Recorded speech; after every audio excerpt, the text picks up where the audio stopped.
students of the third secondary stage, welcome back to our English episode on the Egyptian TV. We are going to have a very interesting topic for today. We're happy to have you all with us. And again, we need to mention, don't forget, you can watch our episode again if you miss it on our YouTube channel. تقدروا تتابعونا على قناة اليوتيوب الخاصة بينا. Send your comments, send your questions. We are going to answer everything that you send and take care of your comments. Today we have a very interesting topic. We are going to work on lifelong skills. يعني ايه lifelong skills؟ يعني المهارات الحياتية اللي احنا بناخدها all over our life. طب نشوف مع بعض النهاردة عندنا a big group of definitions، عندنا language function، عندنا vocabulary focus. خلونا نبتدي and let's see together. Our first group of definitions، عندنا definitions مهمة جدا. Let's go for the first word. We have the word enroll. وفي ناس هتسأل واحنا كاتبينها ليه enroll وenroll كده. Enroll and enroll, both of them are the same word. We can use them with one L or double L. زي ما احنا عارفين انه في عندنا البريتش فورمات وعندنا الانجليش فورمات، البريتش والامريكان بتتكتب كده وبتتكتب كده والاثنين صح. يعني ايه to enroll؟ To enroll means to become a member of a university course. يعني انا لما اجي ادخل الجامعة وهقول خلاص انا سجلت في السنة الدراسية الاولى، then I enrolled in the university. طيب في كمان the word creative. What is the meaning of creative? Creative means to be able to invent new and interesting ideas. يعني أنا بخترع حاجة جديدة، بخترع مكان جديد، بخترع فكرة جديدة، أو حتى بخترع شيء جديد زي الانفنتر، زي لما أقول مثلا على إديسون. توماس إديسون invented a new thing. He is very creative. mature يعني ايه؟ لما اقول a mature student، الماتيور student هو الشخص الناضج. ده لما اقول mature عادي، يعني لما اقول he is a mature person يعني he reached a certain age where he can think properly and professionally. لكن لما اتكلم على طالب واقول he is a mature one or he is mature, this means a university or college student who is older than 25. يعني شخص التحق بالجامعة بس في سن متأخر شوية، يعني في سن ال25 فهو التحق في سن متأخر شوية. So he is a mature student. Retrain. Retrain means to train to do something new. Train somebody يعني بيدرب. أما retrain يعني يعيد تدريب شخص مرة تانية، وخصوصا لو على شيء جديد. Employment. What's the meaning of employment? Employment معناها to work for something, to do and to earn money. يعني توظيف. work that you do to earn money. redundant من الكلمات المهمة جدا جدا عندنا. يعني ايه كلمة redundant؟ redundant معناها انه some people are at work وبعدين بيحصل شيء من ان يبقى في ركود في العمل فيسرحوا بعض العمال. when some people are asked to leave work من غير ما يبقوا مرفوضين، يعني هو مش they are fired. هم some people when they are unemployed because there is no enough work. فإحنا كأننا بنسرح بعض العمال، بنسميهم they were made redundant، ودايما بتيجي in the passive form they were made redundant. نخلي بالنا. طيب في عندنا كمان worthwhile. يعني ايه worthwhile؟ worthwhile is useful or enjoyable even though you have to spend a lot of time or effort or money doing it. يعني لما اقول الحاجه دي it's a worthwhile doing. reading is a worthwhile doing. ان الواحد to go for a certain activity دي معناها حاجه مجديه ومثمره حتى لو هي مش بتقدر بمال.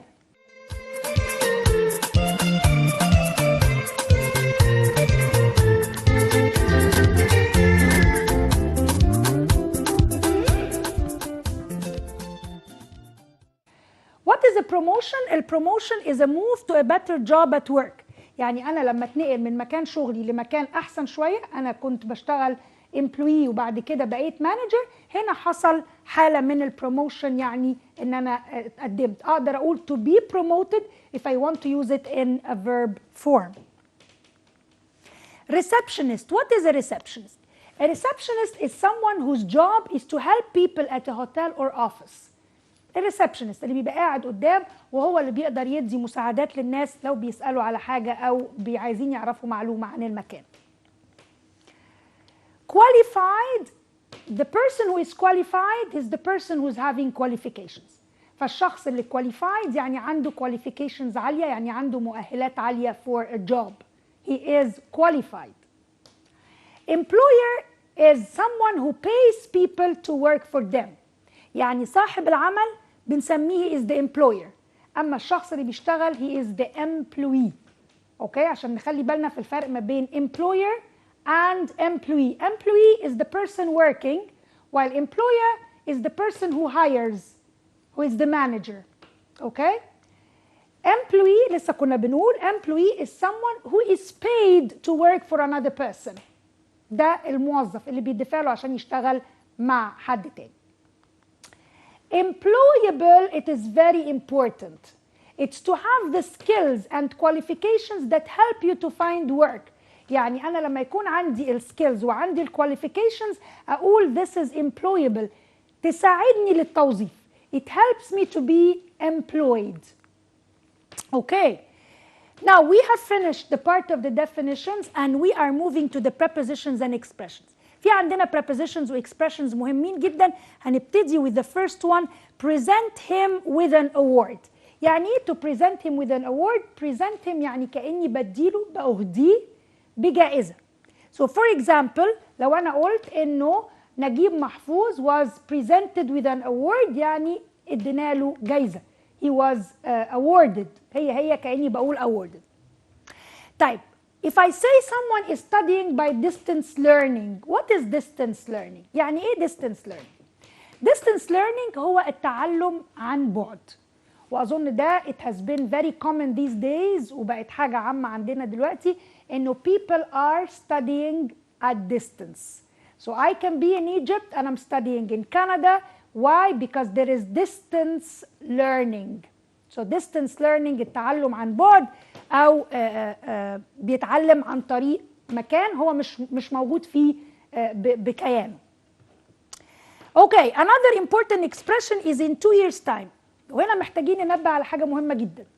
لما نيجي نكتب لأن دي واحدة من الأسئلة اللي شبه حتمية في امتحاناتنا في ثانوية عامة. إن أنا أكتب in 2 years time ولا أحط الأبوستروفي ما بين year وأبوستروفو اس. لو قلت عايزة أقول إن هي على مدار سنتين يبقى لازم أقول in 2 years وأخلص years بالأس and then I put the full stop the apostrophe وبعدين أكتب time. وما بقولش in a 2 year وما بقولش in 2 years times. هي بتتكتب كده.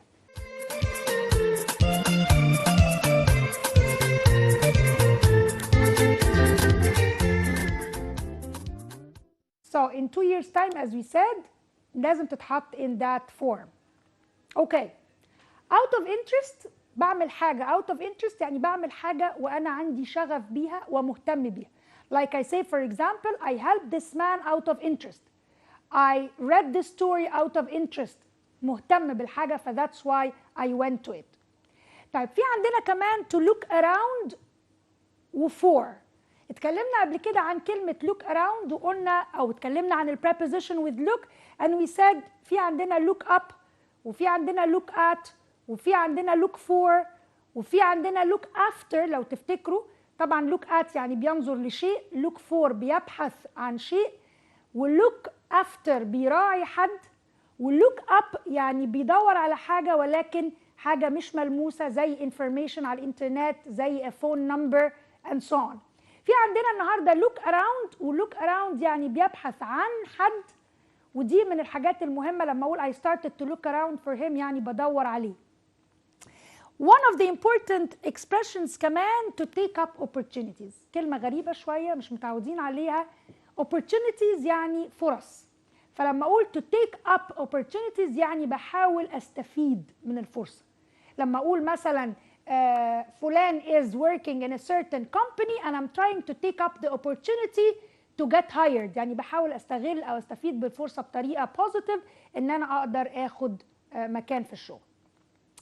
Another important one is to approve of. ويعني ايه to approve of؟ approve of يعني بوافق على حاجة بيوافق عليها، يعني حاجة بتعتمد. لما أقول مثلا إنه the manager approved of my opinion يعني هو وافق على الopinion بتاعتي approved of it. So for example I can say my manager approved of my project for example. يعني وافق على المشروع بتاعي. At intervals. What's the meaning of intervals? Intervals يعني الفترات الاستراحة ما بين حاجات.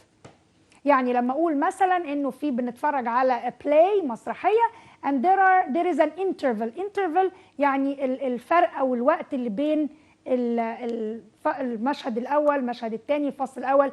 أو لو عايزة أقول حاجة على فترات أقول كمان it is at intervals يعني على فترات. To leave out. leave out يعني نطلع حاجة بره أو نخرجها يعني نستبعدها. يعني كأني بقول to exclude. هي بالظبط to exclude يعني نخرجها outside. To be tested on means to be experimented. يعني when I say for example the boys will be tested on grammar. They will be tested on vocabulary and it's always passive. لأنه it's not the person doing it, it's somebody doing it for that person. So to be tested on. To leave or to have the chance to. When I have the chance to do something يعني أنا اتوجدت لي فرصة. So I say for example I had the chance to meet all of you. Or we will have a chance to go out together. We will have a chance to know more vocabulary. So to have a chance means to get the chance. بقى عندي فرصة. Another important word and expression is to study for a higher degree. يعني ايه to study for a higher degree؟ يعني أنا دلوقتي I have a bachelor degree عندي معايا ليسانس. هعمل masters so I'm going to study for a higher degree. أنا هذاكر علشان آخد دراسة أعلى. درجة علمية أعلى. This is for a higher degree. Now we are going to go for the lifelong skills. والتكست بتاعنا قد ايه مهم. هنقرا التكست مع بعض very important. هناخد منه vocabulary, structure, expressions as we mentioned, and then we will have our exercise. 30 years ago, most university students believed that when they graduated, their education had finished. They looked for employment and then worked for one employer until they retired. Now students know they will probably have to change jobs during their working lives. This means that they will probably need new skills, and in today's world, lifelong learning helps them to get these. To remain employable, individuals must be good at the jobs they're doing and predict what skills they may need in the future. Tariq, who works in the finance department of a large company in Asyut, knows that to get a promotion, he must improve his computer skills. His company needs highly qualified staff, so it provides courses for its employees, but Tariq is also doing an evening course. Doing his job and studying is hard work, but he knows it is worthwhile. حاجة تستاهل. Nahla Zuhairi lives in Damietta and has young children. She has a BC in information technology and would like to return to work when her children are older. She hopes to get a master's degree, but the nearest university with a suitable course is in Cairo. Nahla cannot leave her family, so she wants to study by distance learning.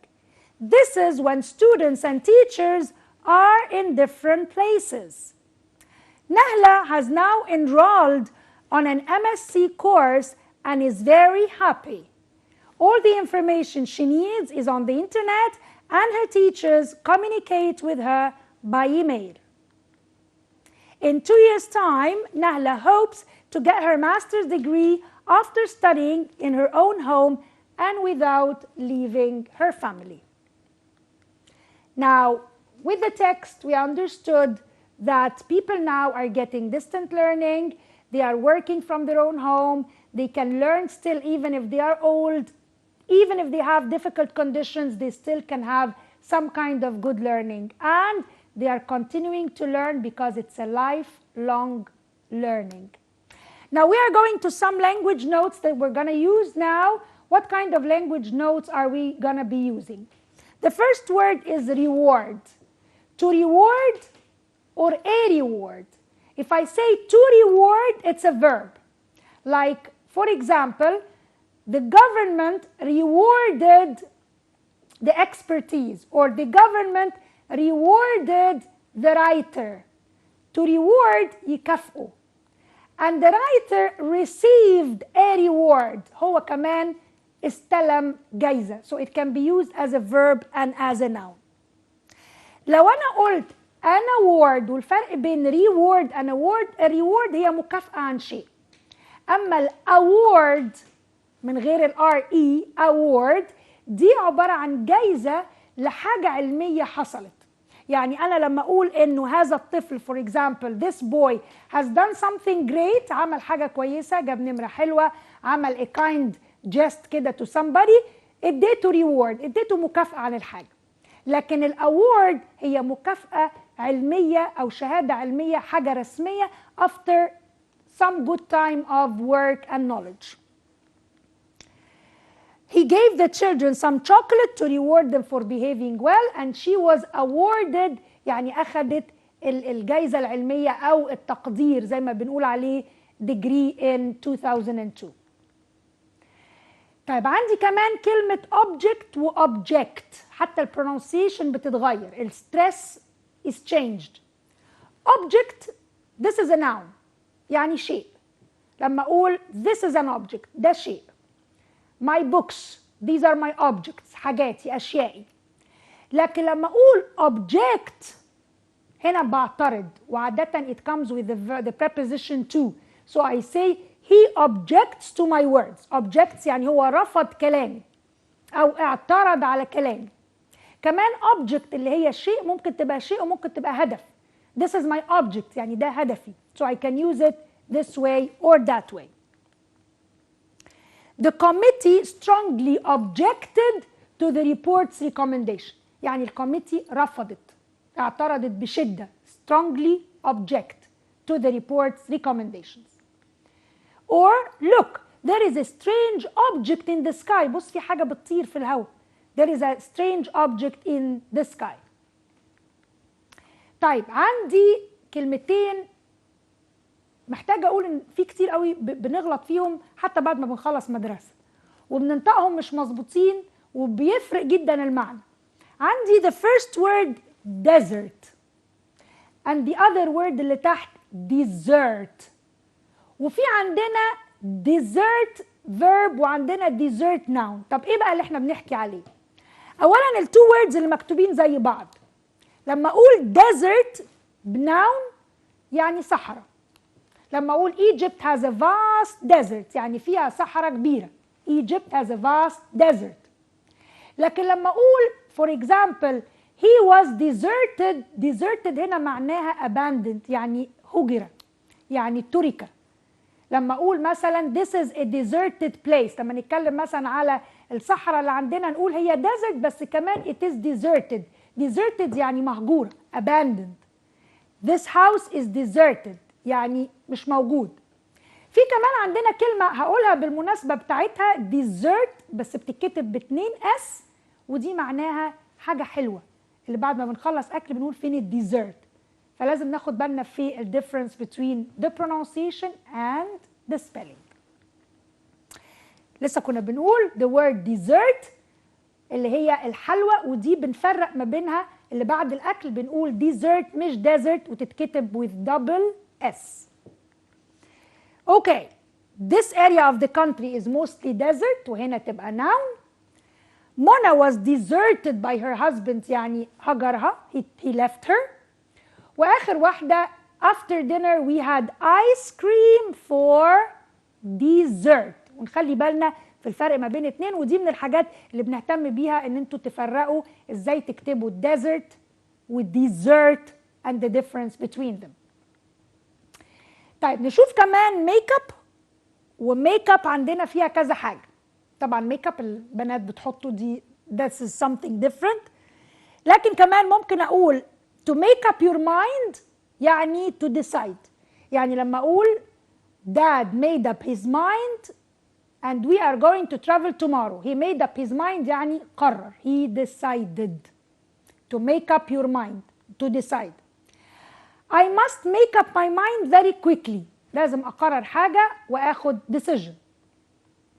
لو قلت to make up for هنا معناها يعوض. يعني let's imagine إن أنت عندك class and the class was cancelled. فتسأل التيتشر بتاعك تقول له when are we going to make up for the class؟ اللي هو بيقولوا امتى الميك اب بتاعنا. when are we going to make up for؟ to make up for يعني يعوض الكلاس. something to make a bad situation better بيعوض حاجة. I thought I would make up for all the time I couldn't go on holiday because of work. I've been working so long where I couldn't make up for all this time. make up كمان ممكن تبقى معناها to invent. يعني ايه to invent؟ يعني انا لو بخترع قصة مثلا اقول ايه فلان احمد is always making up stories. يعني ايه making up stories؟ يعني طول النهار بيألف لنا قصص that are not true. or to make up excuses. لو انا شايفه انه حد all the time بيجي باعتذارات وباكسكيوز فاقول له stop making excuses. stop making up excuses. to make up excuse يعني دايما he is coming up with قصص that are not true. I have always enjoyed making up stories. يعني دايما بحب اخترع قصص. so to make up يشكل او يخترع حاجه جديده. The book is made up of a number of different articles. مكون من. so made up of يعني مكون من. عندنا كلمة retire و resign. retire يعني يطلع على المعاش خلاص he stopped work forever. resign يعني to leave work to quit يسيب الشغل. most people in Egypt retire at the age of 60. he resigned ترك الشغل from the company in order to take a more challenging job. عايز ياخد شغلانة تانية فيها نوع من التحدي. By that, we came to the end of our episode today. We have put some definitions, we have put some expressions. I hope that you have enjoyed it, that you got the benefit. Try to repeat it again if you want. As we said, you can watch all our episodes again on our YouTube channel. Follow us on the YouTube channel. Put your comments, put your questions, repeat it again, and have nice time. Thank you, dears. Waiting for all of you next time. Happy to be with you. Thank you and love you, leave you.